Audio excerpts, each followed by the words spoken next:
Assalamualaikum warahmatullahi wabarakatuh. Selamat malam semuanya. Baik, sesuai dengan minggu lalu kita sudah membahas terkait dengan, ada yang ingat kita minggu lalu bahas apa? Alinyemen horizontal.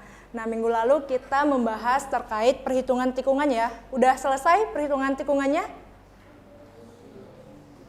Kelompok 1 udah selesai? Sudah, oke. Jadi minggu ini kita lanjut terkait alinyemen vertikal. Jadi di awal kita sudah belajar terkait apa itu trase jalan, kemudian apa itu stationing, kemudian kita juga sudah menghitung komposisi lalu lintas, kemudian kita juga sudah menghitung FLHR gitu ya, parameter jalan, kemudian kita juga sudah membahas sudut tikungan, dan yang minggu lalu itu adalah perhitungan tikungan. Nah, jadi berdasarkan yang sudah kita lakukan, kita lanjutkan ke alinyemen vertikal. Nah, di sini ada gambar terkait alinyemen vertikal yang akan teman-teman gambar di kertas A0-nya gitu ya. Ada yang tahu apa itu alinyemen vertikal sebelum kita masuk ke materi? Apa itu alinyemen vertikal? Elevasi permukaan. Elevasi permukaan.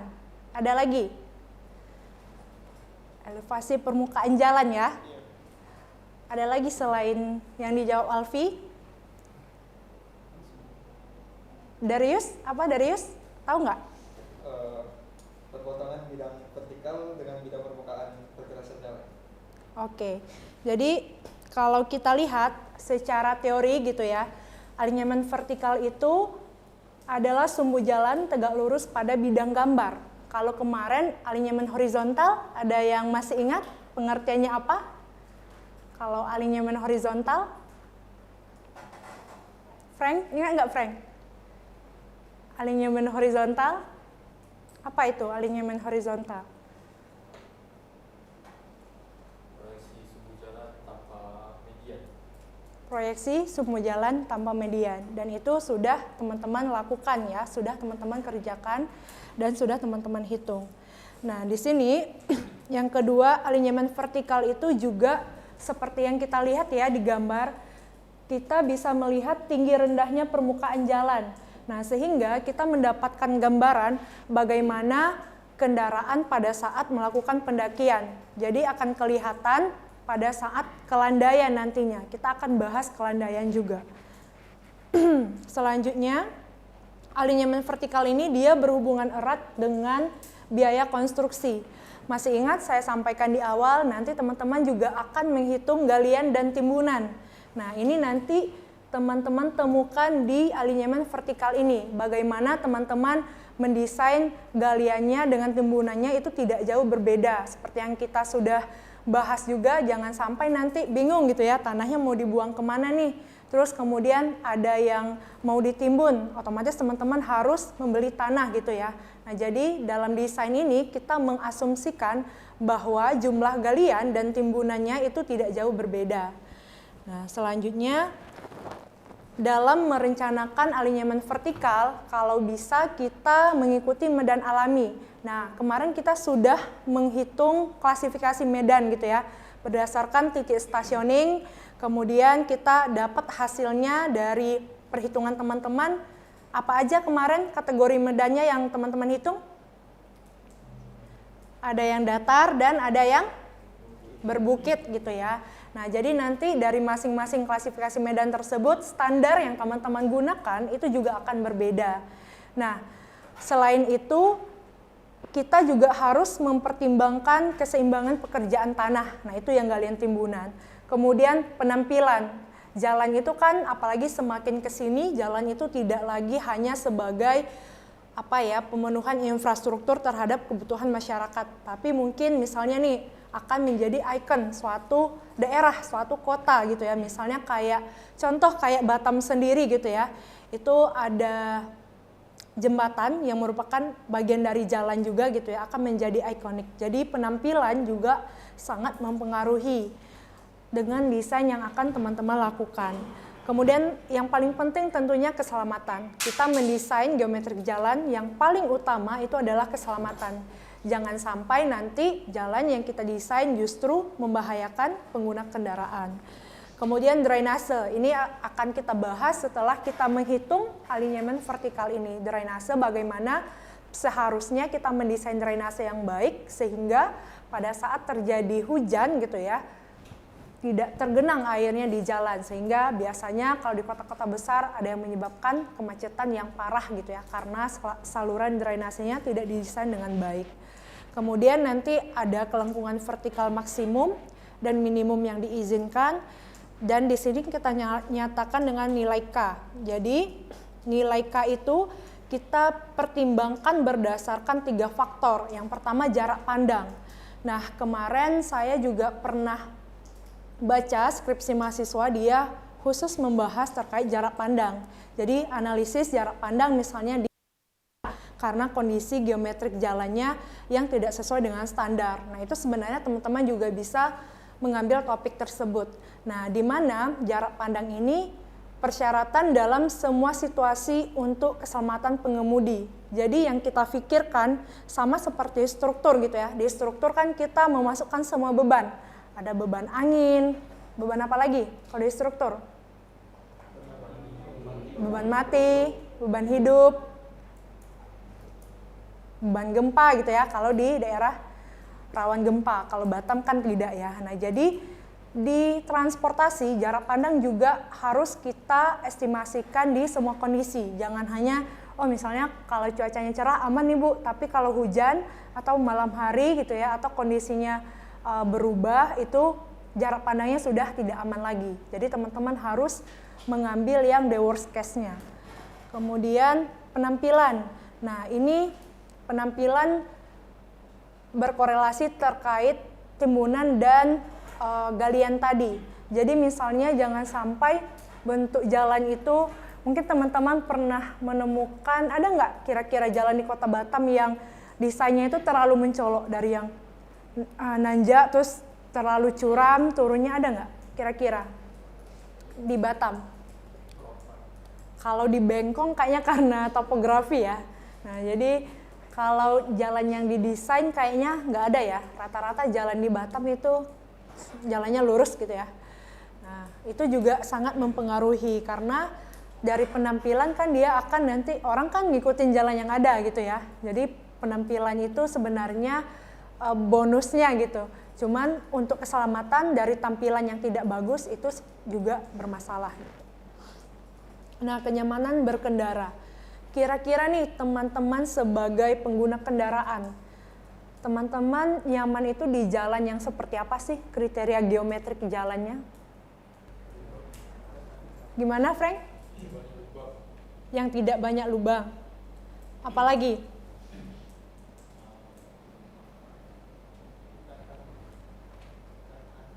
Datar. Apalagi? Biel? Tidak banyak tikungan. Oke.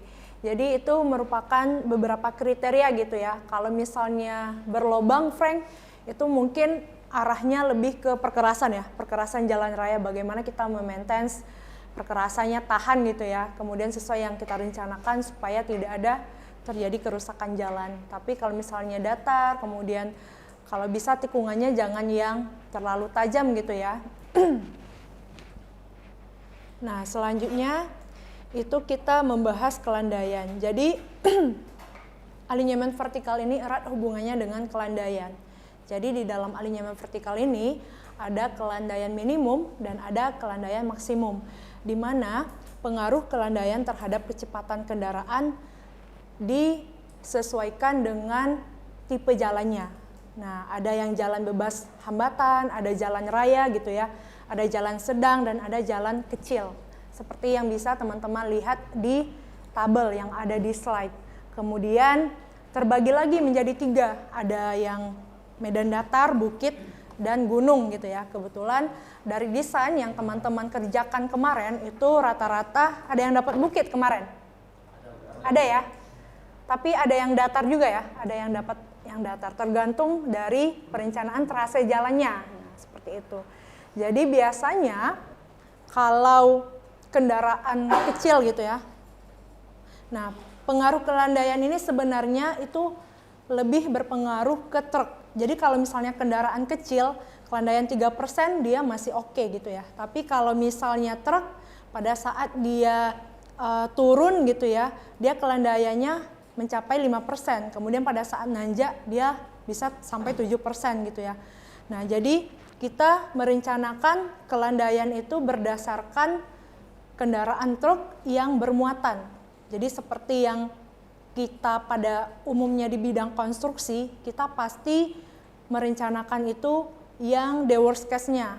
Kemudian ada safety factor gitu ya. Kalau misalnya safety factornya berapa gitu dari yang kita rencanakan, dari standar yang ada, kemudian kita tambahkan lagi sebagai safety factornya. Nah, selanjutnya biaya konstruksi. Biaya konstruksi sudah kita bahas sebelumnya. Nanti juga akan desain teman-teman akan mempengaruhi biaya konstruksi yang akan kita keluarkan. Nah, ini adalah di slide kita bisa lihat merupakan bentuk dari lengkung vertikal. Jadi ada lengkung vertikal cembung dan ada lengkung vertikal cekung. Nah, di sini ada kelandaian jalan, kemudian ada perbedaan aljabar kelandaian jalan, dan ada panjang lengkung vertikal. Nah, dari sini nanti teman-teman akan menghitung dan menggambar di kertas kerjanya. Nah, ini sebenarnya adalah persamaan yang menjadi dasar bagaimana kita menghitung perhitungan lengkung vertikal. Nah, ini keterangannya. Kemudian yang akan kita kerjakan pada malam hari ini adalah perhitungan lengkung vertikal berdasarkan kontur teman-teman. Ada bawa konturnya? Ada ya? Oke, sekarang kita coba buka masing-masing konturnya. Kita buka dulu konturnya.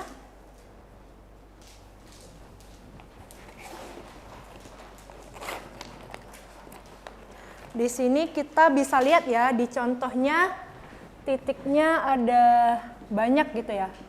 Kalau di teman-teman kan hanya ada titik A, PV1, dan B. Ya.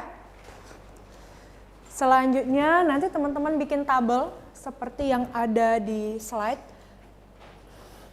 sehingga nanti akan menghasilkan alinyemen vertikalnya. Oke? Nah, jadi teman-teman tentukan dulu sekarang di stationing mana dia. Oke. Alfi, kelompoknya contoh misalnya titik A-nya berada di stationing mana? Pasti 0 kan? Oke. Kemudian PV1-nya di mana? Stationing berapa? 0+300. Berapa? 300. Kebetulan sama ya. Kalau yang PV2-nya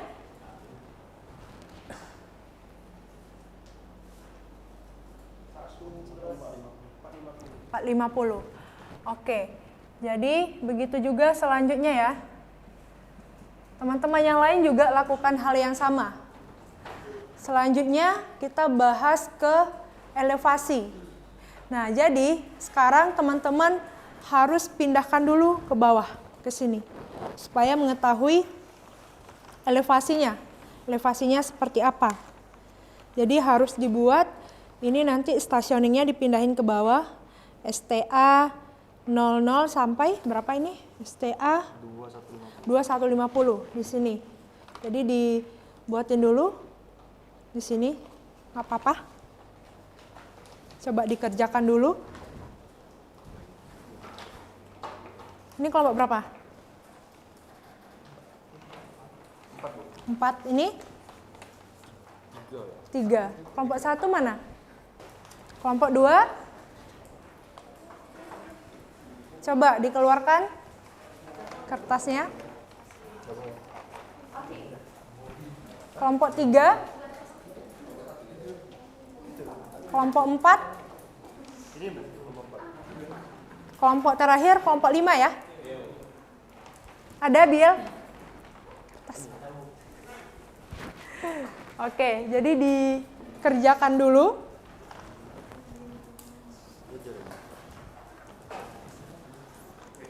Oke, ini dipindahin ke bawah. Kan misalnya di sini. Jadi di sini. Ini kan nanti untuk kan nanti ini 2 cm kan ya. Ini 2 cm, 2 cm berarti di sini penamaannya STA. Iya, STA 00. Ya, lanjut.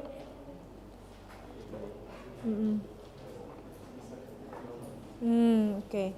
Nah, ke atas ini adalah berapa konturnya, elevasi konturnya yang paling bawah.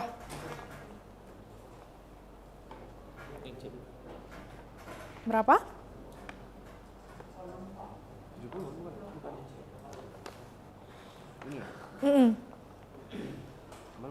70. Coba buat di sini datumnya 68 misalnya. Iya.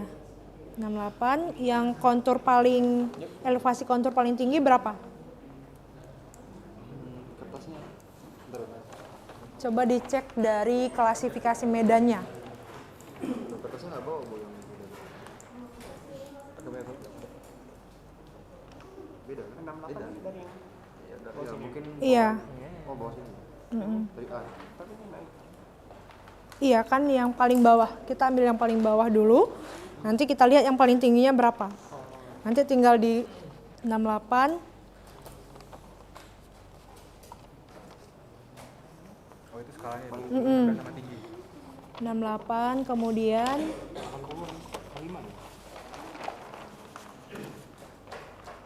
ditulis dulu nggak apa-apa di sini. 68 di sini berarti tambahin 2 sampai ke atas. Oke, berarti sekarang elevasi gitu ya. Elevasi berapa PV1-nya?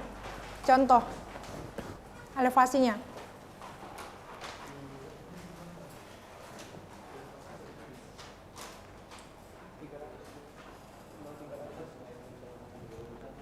Elevasinya kan yang ini, yang dari elevasi.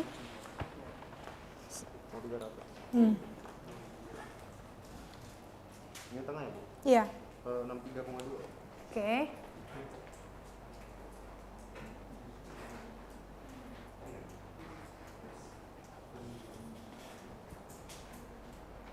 Kemudian delta H. Delta H berdasarkan rumus berarti sudah tahu ya. Kalau di depan berarti 125 dikurang 125. Begitu juga 10 sudah tahu kan ya datanya dari mana ya. 135 dikurang. Oke, paham ya sampai sini ya datanya dari mana. Kemudian delta X. Kalau dari rumus stationing 2 dikurang stationing 1. Stationing 2-nya berarti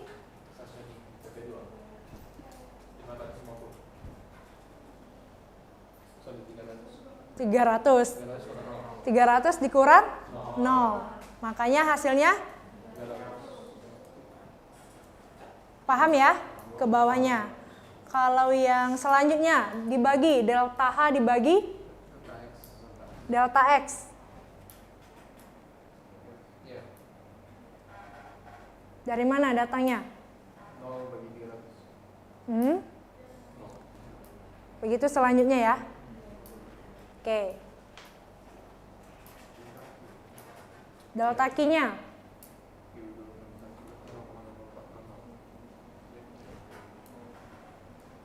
Paham ya sampai delta Q ya?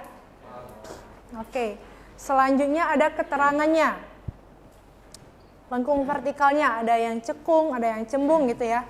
Bu, dari mana sih dapatnya 70 gitu ya. Jadi ini adalah standarnya. kita pakai standar ASTO tahun 2021 dan ini juga dipakai pada perencanaan desain geometrik jalan tahun 2021 yang terbaru gitu ya. Nah, jadi bisa teman-teman lihat di depan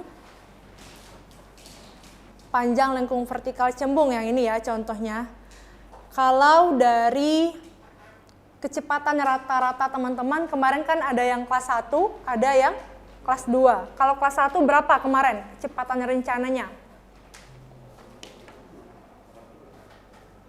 Ada berapa? 80 km per jam. Kalau yang kelas 2? Ada yang dapat kelas 2? Kalau ada yang dapat, nanti dia yang 60 km per jam. Gitu ya. Nah, kalau misalnya teman-teman yang kelas 1 berarti di sini ya kecepatan rata-ratanya yang ini ya. Kemudian kalau kita tarik garis ini ke sini dan kita hitung dari 0 gitu ya. Berarti 10, 20, 30, 40, 50, 60, 70. Gitu ya, 70-nya di kecepatan rata-rata yang 80. Nah, makanya dia lengkung vertikalnya 70. Paham sampai sini cara perhitungannya? Oke. Selanjutnya juga untuk yang cekungnya sama ya, cara menghitungnya sama. Nah, ini perhitungan yang cekung dan yang cembung. Jadi tadi kan kalau di awal kita sudah lihat ya, seperti ini gini ya. Jadi nanti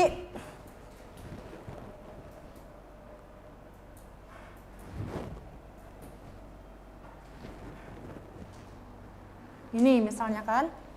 Kemudian kita lanjut ke perhitungan yang cekungnya. Jadi kita bagi menjadi 4 titik gitu ya. Oke. PV1 dia kan ada banyak ya PV-nya ya. Kita kan ada 3 nih misalnya contoh. Nah, jadi nanti teman-teman buat dibagi menjadi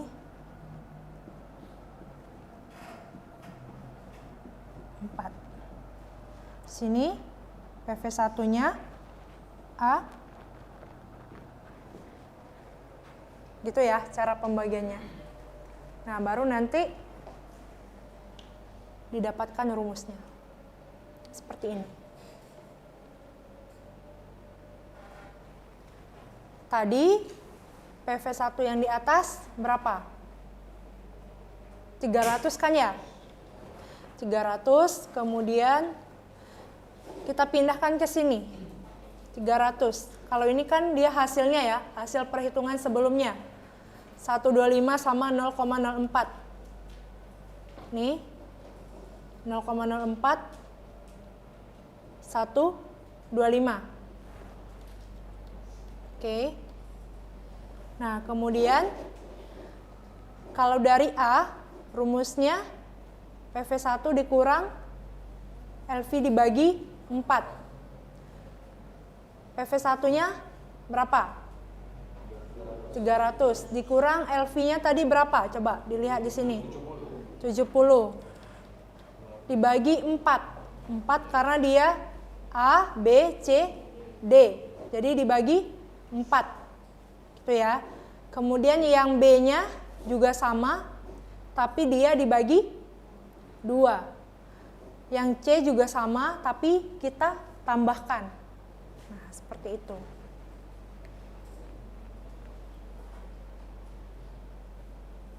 Sampai di sini ada pertanyaan nggak? Nanti dia muncul grafiknya seperti ini. Dari yang ini kan dia potong, ya kan? Nah, bentuknya seperti itu. Seperti yang ada di slide. Jadi kan nanti dia ada smooth gitu ya. Ini kan yang teman-teman desain trase awal, ya kan ya. Nanti ketika sudah dismoothkan jadi. Nah ini pindah ke sini. Tapi ini baru yang PV satunya. Kita kan ada 3 PV ya. Ada PV 2 dan ada PV 3.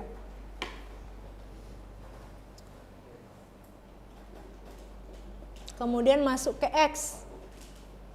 X-nya tadi berapa? LV-nya tadi berapa? 70 dibagi. Dia dapat. Nah, kira-kira 17,5 ini dapatnya dari mana?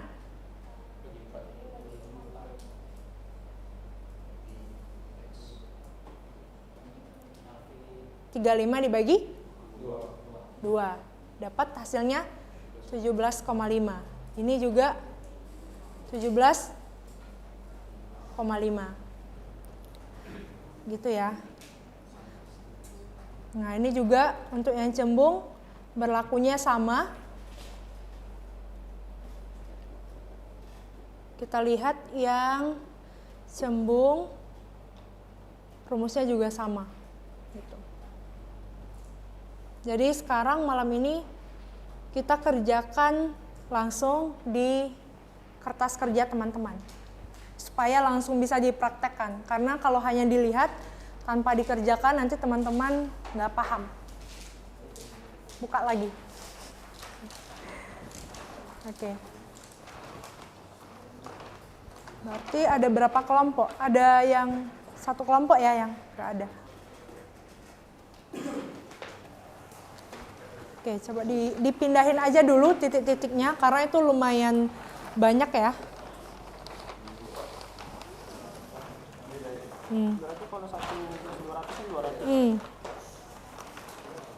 Ya, dipindahin aja dulu stationingnya di bawah ini.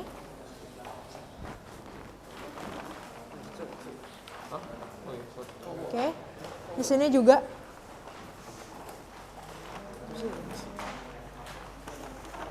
Duh, ini udah di. Oh, ini ada. Sama ya? Ini sama. Oh, sama. Kenapa ada 2? Oh, nggak apa-apa. Ini buat cadangan. Oke.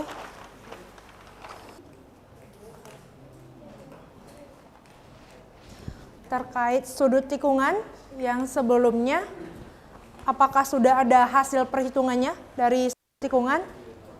Kan ini udah ada semua ya. Sudah disalin?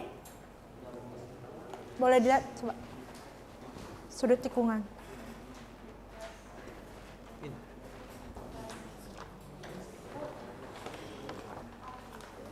Oh, dari yang awal, dari yang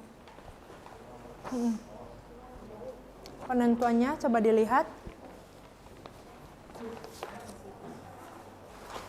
Oke, bagaimana cara menentukan koordinat titiknya? Kemarin bagaimana? Oke.